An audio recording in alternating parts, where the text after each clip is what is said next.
Well, hello to myself. I'm starting my first blog. This is in June in 2025. About a month ago, I got diagnosed with Parkinson's, young Parkinson's, and early onset dementia, which I've probably had Parkinson's for over 10 years. I think I'm sort of stage 2, stage 3. And the early onset dementia has been plodding along for probably the last 10 or so years. And that's most likely Lewy body, but they're sort of being a little bit, the neurologist is sort of leaving it open. So I want to put these blogs down so I can actually remember myself for when the dementia gets a little bit too heavy. The new medication I'm on for Parkinson's is pretty heavy, and it messes up a bit with your cognition and your memory, but it helps with the tremors. That's one good thing, and I'm noticing the tremors sometimes aren't that good. You have good days and bad days, but I just a few days ago I asked AI, Gemini, what should I do? And it said you've got to write down your good days and what you've got with your good days. You've got to take day by day as it is.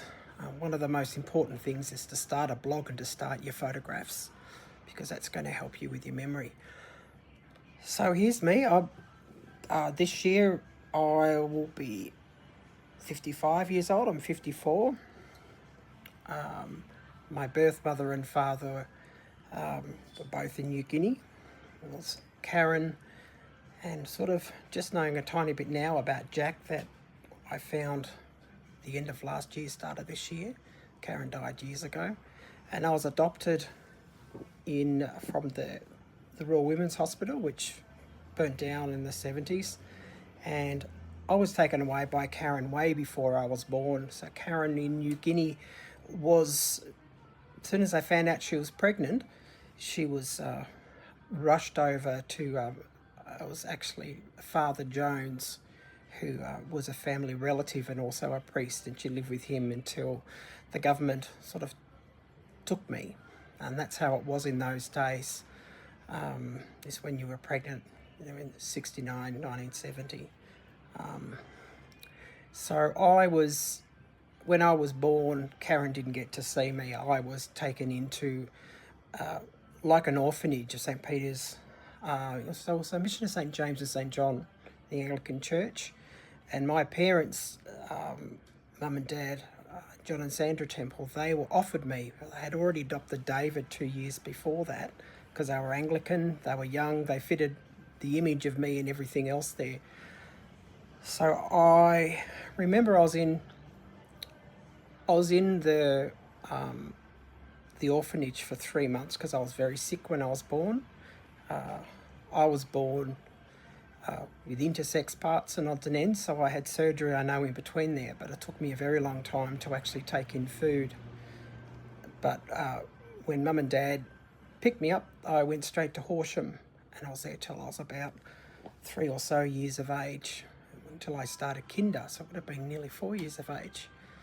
After that, we moved to Dedarang, where Dad was an electrical operations officer and was in, what do they call it again? The substation in Dedarang. I was in substation for years. While they were doing that, I went to Dedarang Primary School there in Prep and Grade 1, which Dedarang's the middle of the bush. Sort of go one way and you get to Yakandanda, and you go the other way and you end up in Mount Moody. When we moved, when I was at about grade 2, I moved to just outside Tangambalanga, that's its name, and to Red Bluff near not Four Corners, near Five Way intersection there. And Red Bluff was sort of part of Sandy Creek. It was a bit of a gold mining area a very long time ago. And we were on the old school site there where Dad designed a boomerang house, which he called Kundawa, which was a local indigenous language for sitting down place for relaxing. And we got raised there through primary school, which we had in Tangam, which was the Kiwa Valley Consolidated School. So they had probably, say about nearly 300 students there from nearly 100 kilometres away. So they closed down all the little tiny schools and they had one big conglomerate school there. And I was there till grade 6 and then went to Tallangatta High School, which was 12k away from Red Bluff, Sandy Creek. In the school in Tallangatta, I started teaching music from about year 7, year 8 until, actually it was until year 12, and I still was teaching music there because I didn't have a music teacher and there was only myself and as a musician of the whole school. That's fascinating now.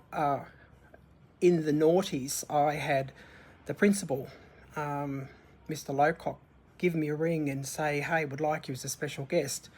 And in the school then, I was the musician. There was really not much out of 260, 270 students. There wasn't many musicians at all.